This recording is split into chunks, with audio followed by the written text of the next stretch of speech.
What an incredible weekend of Big 12 football. Welcome in to Heartland College Sports. I'm Pete Mundo. Thank you for being here as always as a part of the show. Where do you want to start? Do you want to start in Manhattan? Do you want to start in Provo? Where do you want to start? We got coaches saving their jobs in week 12 of the Big 12 football season. My goodness. You've got one team, I think, looking head and shoulders above the rest in this conference. You got teams people aren't talking about still hanging around the standings. And you had a little Friday night action that saw an upset as well. Welcome in. Let's get it rolling. And as always, hit that subscribe button on the video. If you haven't yet subscribed to this channel, we are going to have 2 weeks of chaos coming up in the Big 12. And you want to make sure you are here for every single show. So thank you for doing that. The subscriptions to the channel, YouTube, the podcast have been skyrocketing. And I can't thank you guys enough for making that happen. Hit the thumbs up as well as we get this show off and running. So let's start in Provo, Utah, where my lock of the week was Kansas +3. I didn't like how BYU had been playing. I thought Kansas was one of the hottest teams in this conference, and I thought they were going to give them trouble.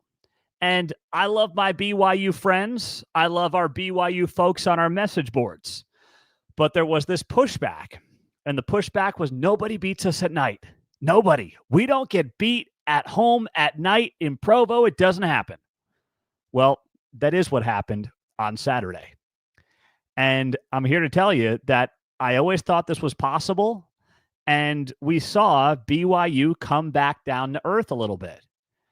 And it doesn't mean that BYU can't win the Big 12. They can, although they got a huge game coming up in Tempe we'll talk about later on.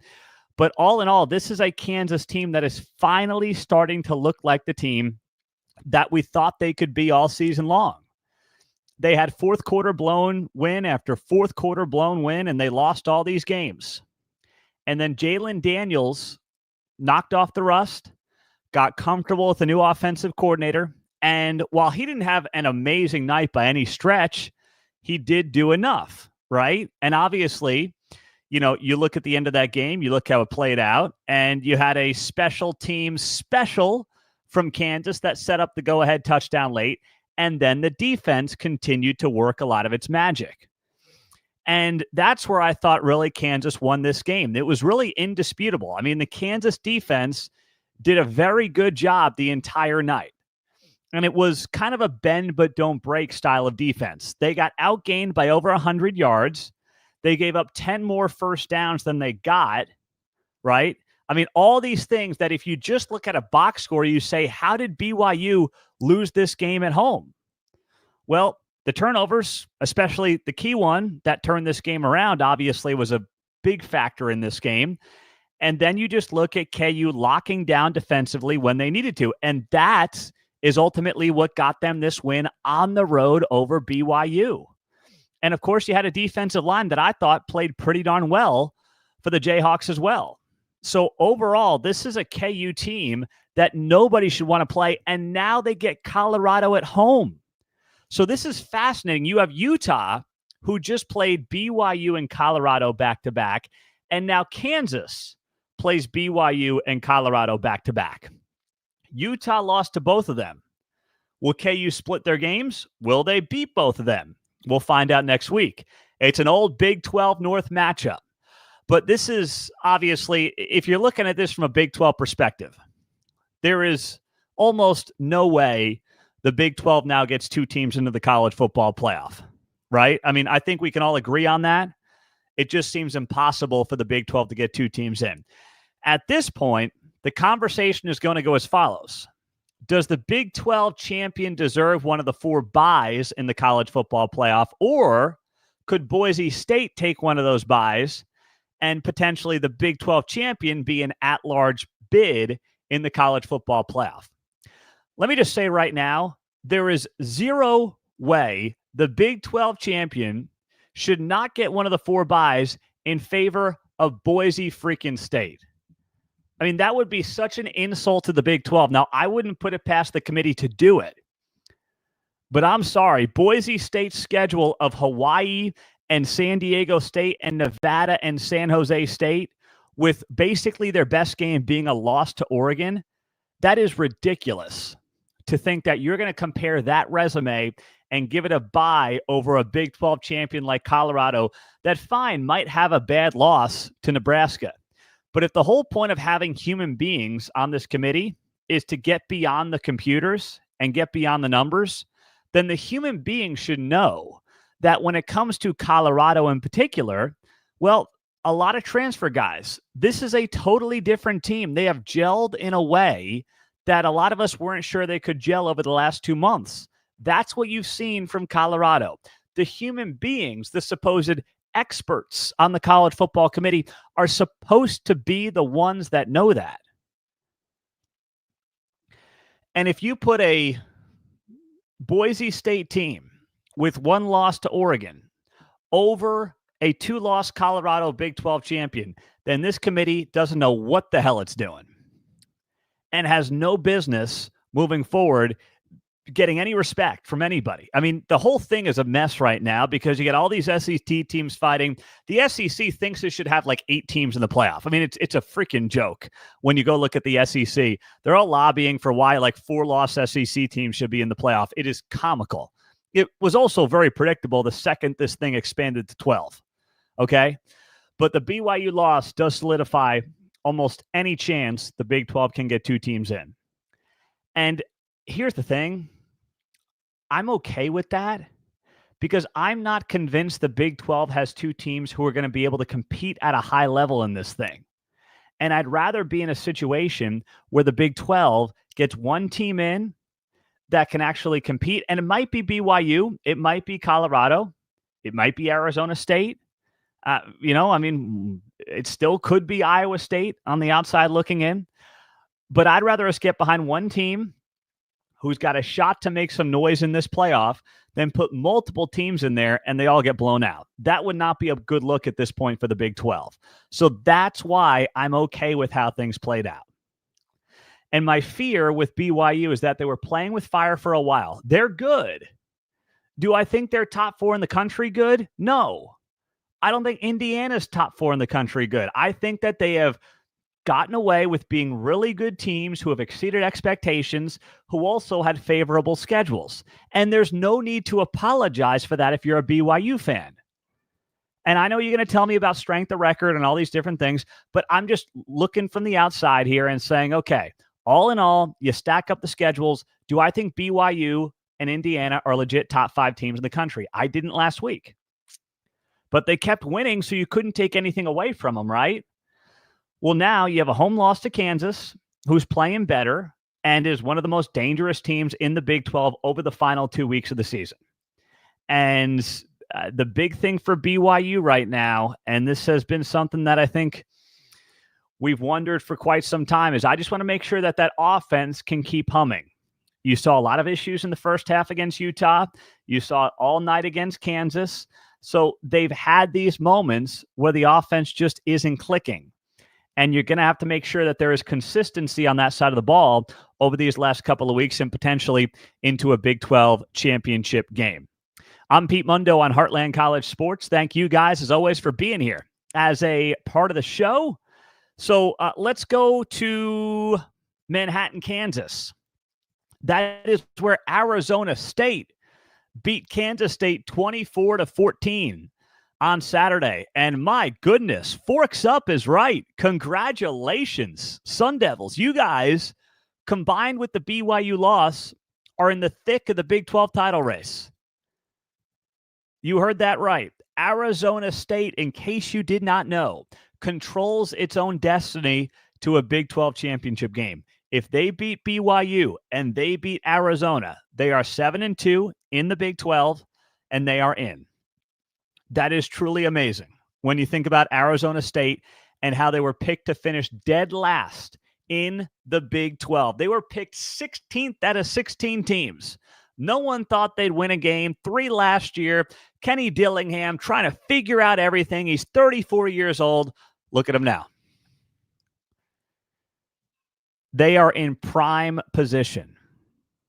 And I think they can beat BYU at home.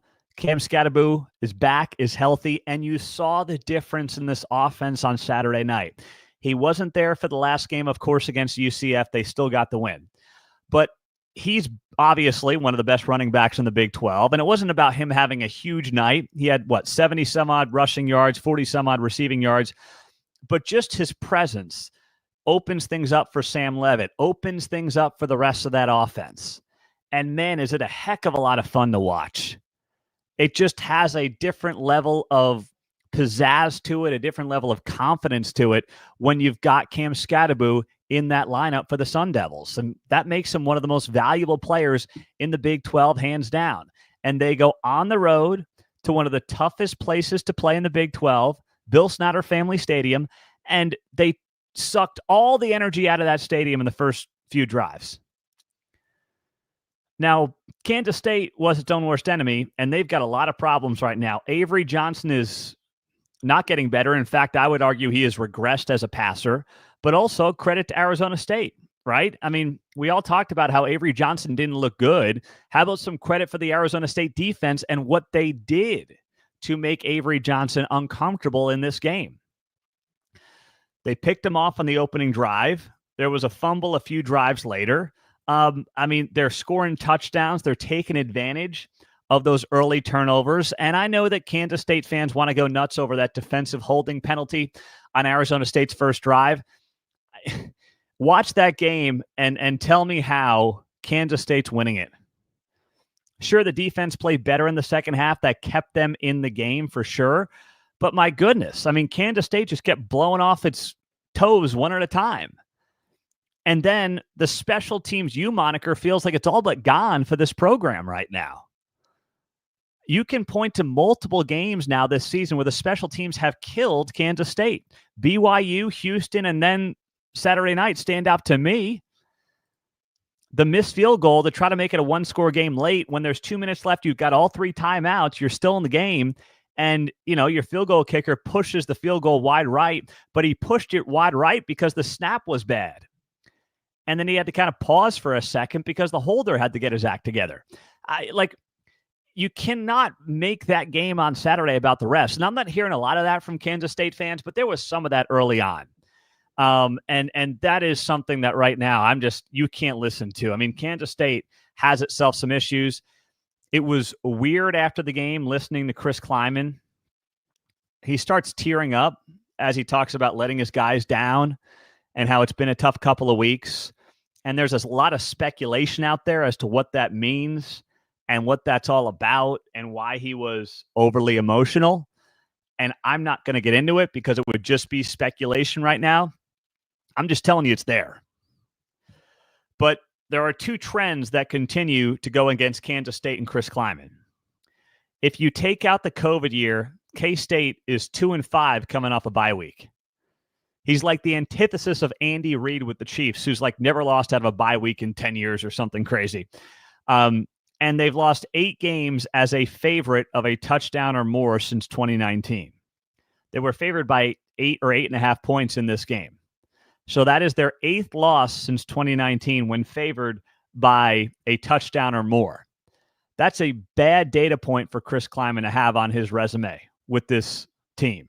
That is not a kind of position you want to be in if you're Chris Kleiman, if you're Kansas State, losing 8 games in the last, 6 seasons, when you're favored by over a touchdown. I know the Big 12 is crazy. Part of that is just being in the Big 12, but that's also a bad look. And being bad off the bye is also not a good sign. So this game gives a lot of confidence to Arizona State. It should give a lot of confidence to Arizona State. And you guys are now right in the thick of the Big 12 conference title race. You're a game back of BYU and Colorado. You're tied with Iowa State. And you've got BYU in your home stadium coming up this weekend. It is going to be nuts in Tempe. And I cannot wait to hear from some of you Arizona State fans.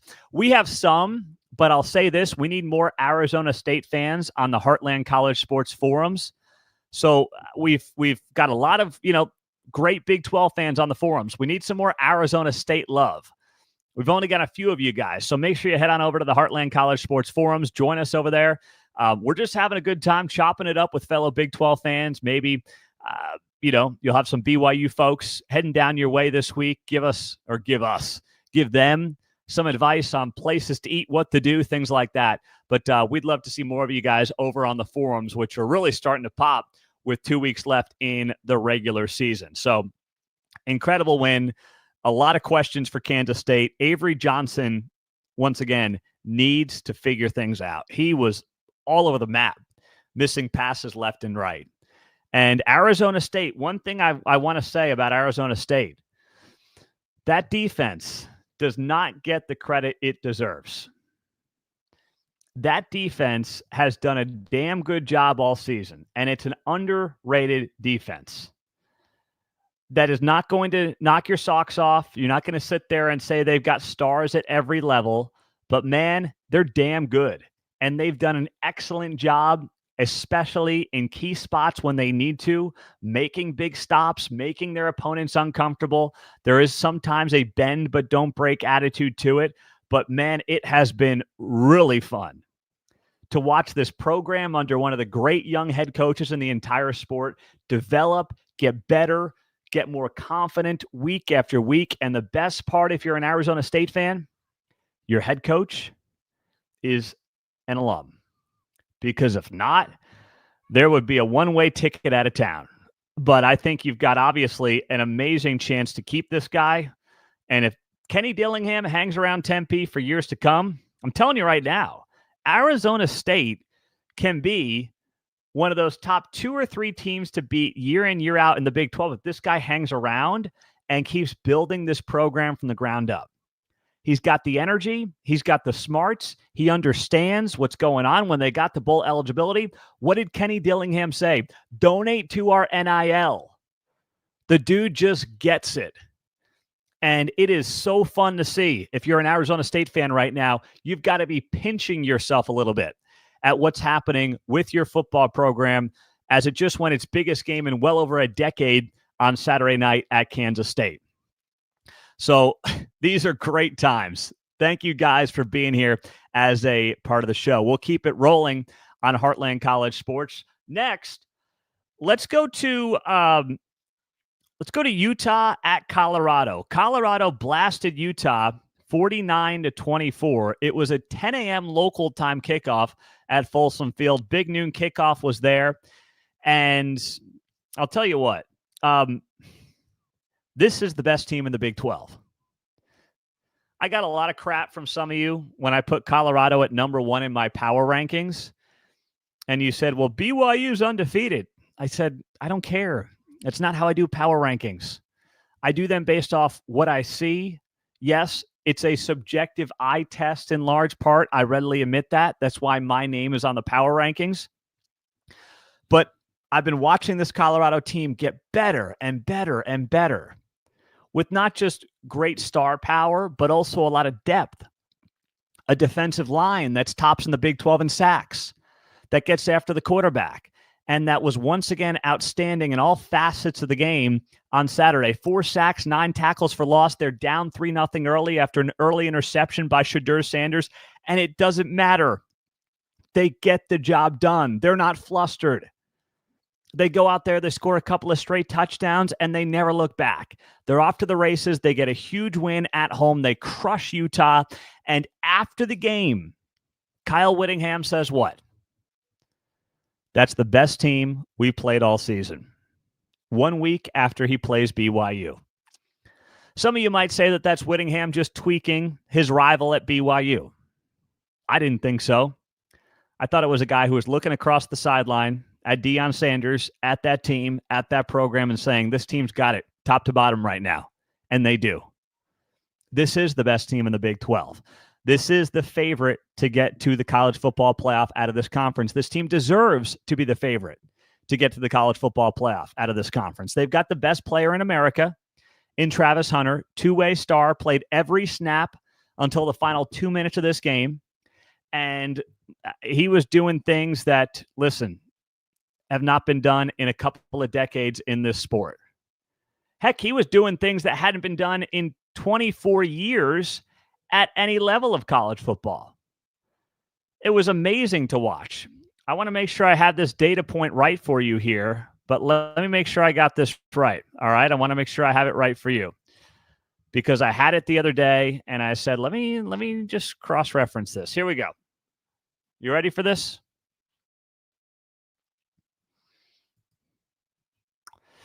Travis Hunter. I had it right in front of me. Where the heck is it? Okay, here we go. Travis Hunter became the first player in NFL or FBS to have 50 receiving yards, a rushing touchdown, and an interception in the same game since Champ Bailey did it in the NFL for the Washington then Redskins against the Arizona Cardinals on Christmas Eve 2000. Some of you watching right now were not alive for that. I was 12 years old.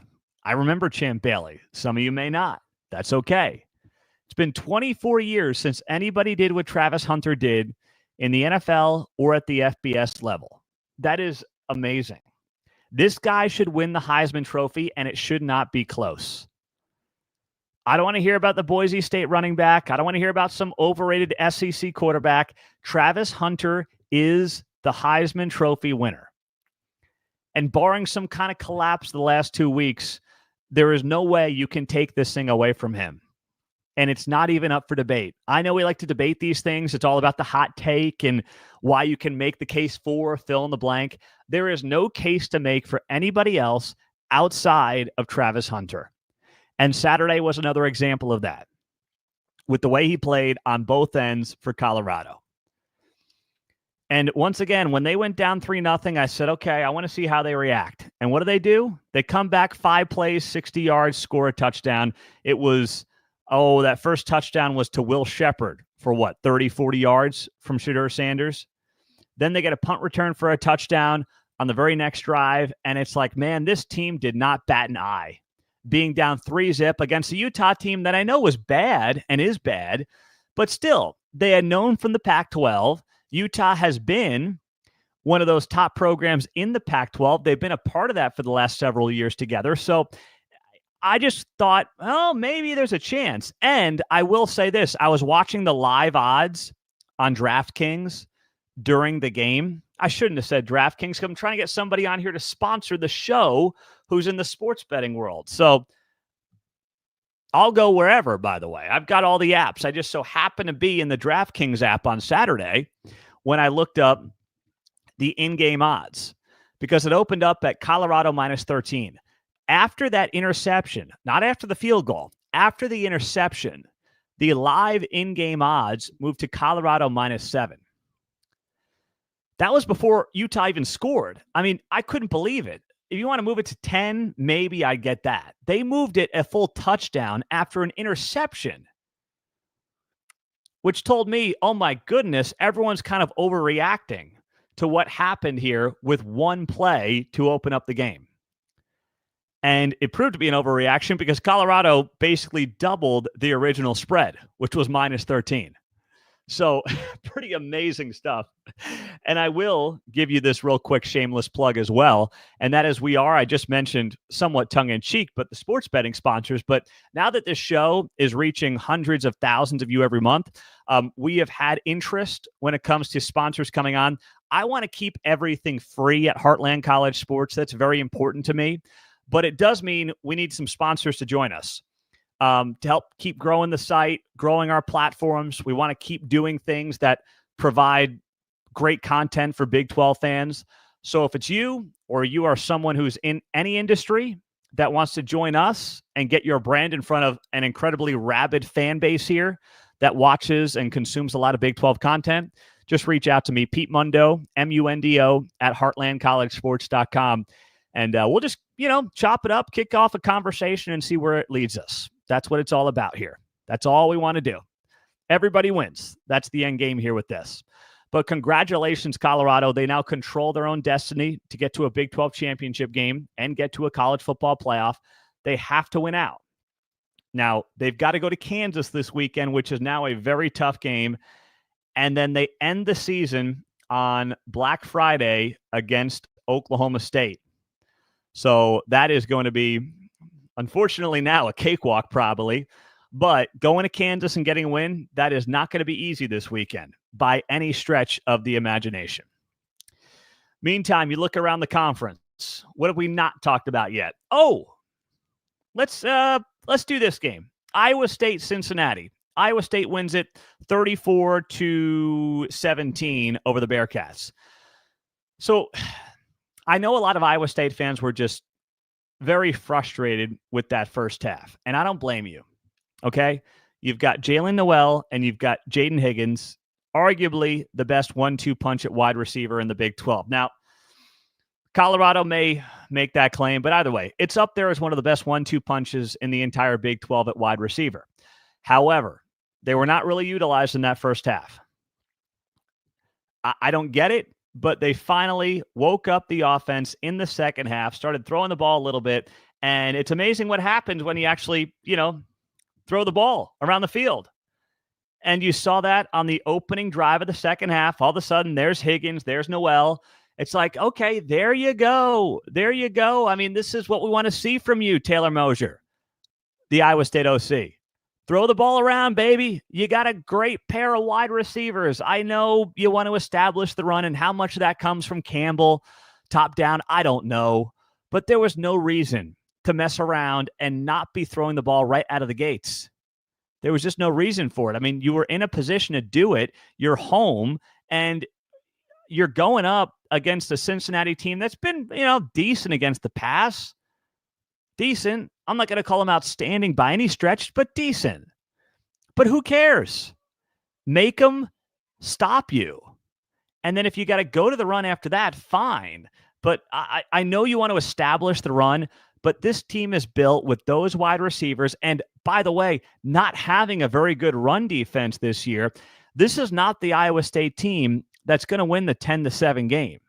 The defense is good. It's not what it's been under John Heacock based on those expectations. So based on that, you've got to sometimes adjust and play to your strengths. And Iowa State has great strengths at wide receiver, so utilize them. Put them to use. And finally, they did a much more of that in the second half, and they started to run away with this thing. Scored 10 points on their first two drives, and it felt like at that point the game was going to be out of reach. Because Cincinnati is not a team that's going to necessarily keep up with you blow for blow like that. They got really only one score in that second half late. So Iowa State, where it looked like they weren't going to cover, I want to say it was a 10-point spread. They end up getting a win comfortably, getting a cover as well. And for Cincinnati, maybe there was some last final hope that you were still going to be in some Big 12 race. I thought that ended with that West Virginia loss last week. But now Cincinnati's got to win out to get to a bowl, or win one of two to get to a bowl game. They're 5-5. They go to Kansas State and they play TCU. They will be underdogs in both of those games. So it's entirely possible that Cincinnati loses 5 straight games to end the season. And that's tough, but once again, the schedule matters so much in this conference. When you have 16 teams and you're only playing non-conference games, your schedule matters. And Cincinnati had a favorable schedule out of the gates. They got Houston early when they had no idea what they were doing. They got UCF when they were in the midst of all that quarterback nonsense. They got Arizona State when Sam Leavitt was injured, right? So suddenly, if Sam Leavitt's healthy in that game, does that game go differently for Arizona State?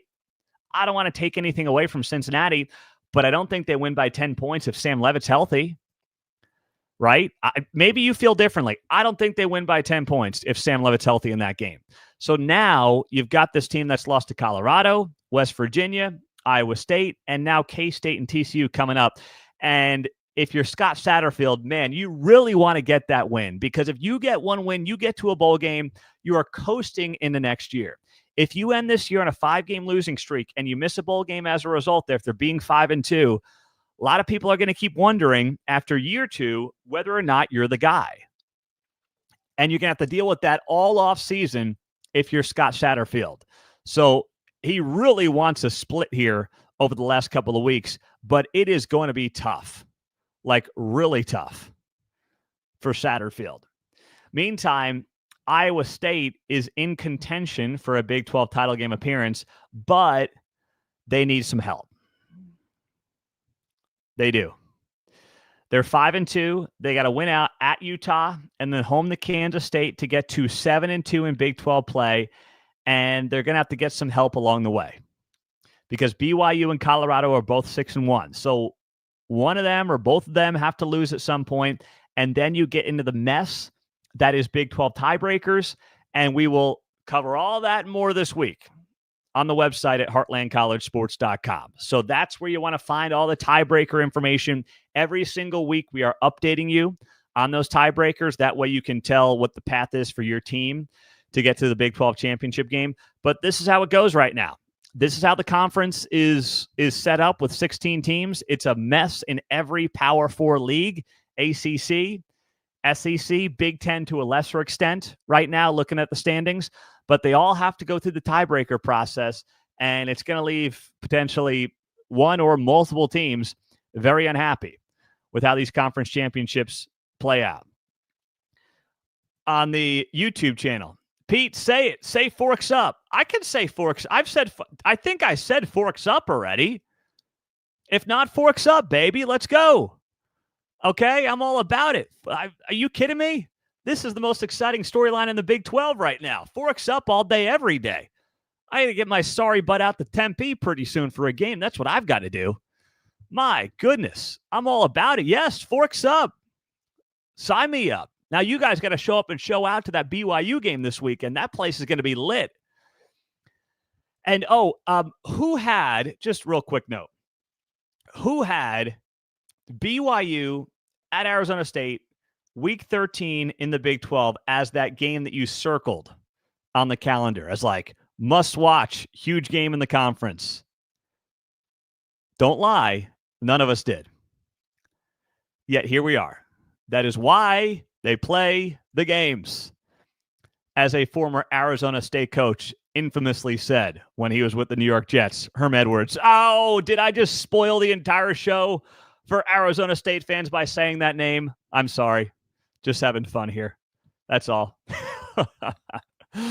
Oh, man. Okay. Baylor beats West Virginia 49-35, and Dave Aranda has saved his job after a fourth straight win. After the game, it was reported by Sikkim 365, great folks over there. Colt Barber, I've known for 10 years, that Dave Aranda is coming back for 2025. I said 2 weeks ago when they beat TCU, I thought he saved his job. Well, now after getting the bowl eligibility, a sixth win, a fourth straight win in Big 12 play after an 0-3 start, Dave Aranda's coming back, and it is well-deserved. His team made great adjustments on defense. He's now calling the defense for this team. The first half, I mean, it was like a shootout, old school Big 12 style. The second half, no points scored in the third quarter. Baylor puts up a couple of scores in the fourth. The only touchdown or the only points from West Virginia came at the end in basically garbage time when Baylor was up by 3 touchdowns. So Dave Aranda is continuing to do good work calling the defensive side of the ball. He's gotten back in the mix in that. Of course, that's where he made his bones as a defensive coordinator recently at LSU before taking the Baylor job. And you are seeing that come to fruition in a very positive way for the Baylor Bears. And this is a team that, just like Kansas, I would not want to be playing right now. Now, the final 2 games for Baylor are not games that have any Big 12 title implications. They're at Houston and Kansas. But they could go 8-4. Think about that. After a 2-4 start, they could go 8-4 and end the season with a 6-game winning streak. And then suddenly, we're going to be talking a lot about Baylor this offseason as a team to watch in 2025. Bryson Washington may be the most underrated offensive weapon in this entire league right now. He's a freshman. He's with Baylor, so he's not getting a lot of attention. But this guy has been on a tear the past month. Look at the last month for Bryson Washington. He rushed for 116 yards at Tech, 78 yards against Oklahoma State, 196 yards against TCU, and 123 yards against West Virginia. The last 2 games, he's averaging over 7 yards a carry. Against Texas Tech, he averaged over 11 yards a carry. He has just been unbelievable. And over the last 2 games, he's got 7 touchdowns. This guy, I'm glad that Aranda's now got some NIL money, because if not, he might be in a one-way ticket out of town. He has been unbelievable. And you are bringing him back with Sawyer Robertson. There's a lot of returning pieces on this team that Aranda's going to have to work with on both sides of the ball. And you're seeing that defense come alive. Multiple sacks. I think they had 7 or 8 tackles for loss. They are getting to the quarterback as well.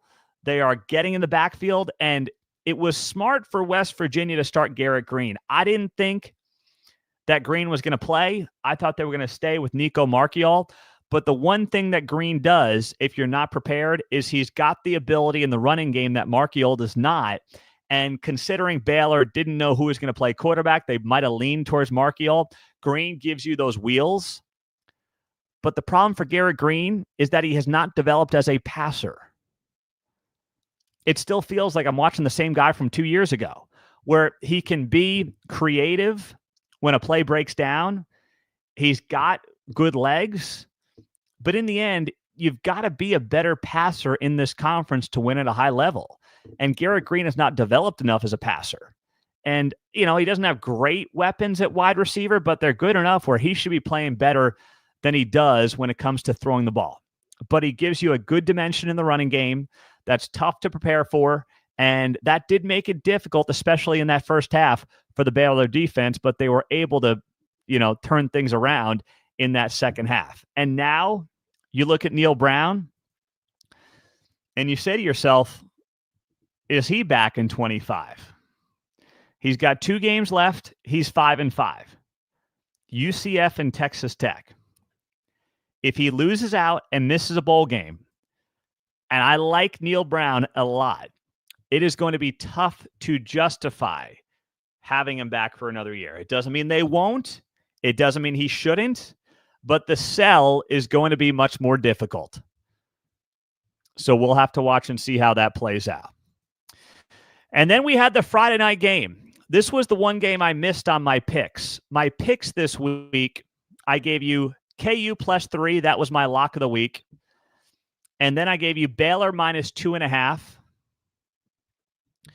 And the last game I gave you was Houston +1 at Arizona. That was obviously a dud. So my picks went 2-1. And on Friday night, what you saw was an Arizona team that had a bye week to figure out why it played such an awful game at UCF. They were home. And I don't want to say you saw what you thought you'd see all season, because you didn't. I mean, even Fafita and McMillan were good. I mean, McMillan, the guy's he really is amazing. He should be a top 15 pick in the NFL draft. He's that good at wide receiver.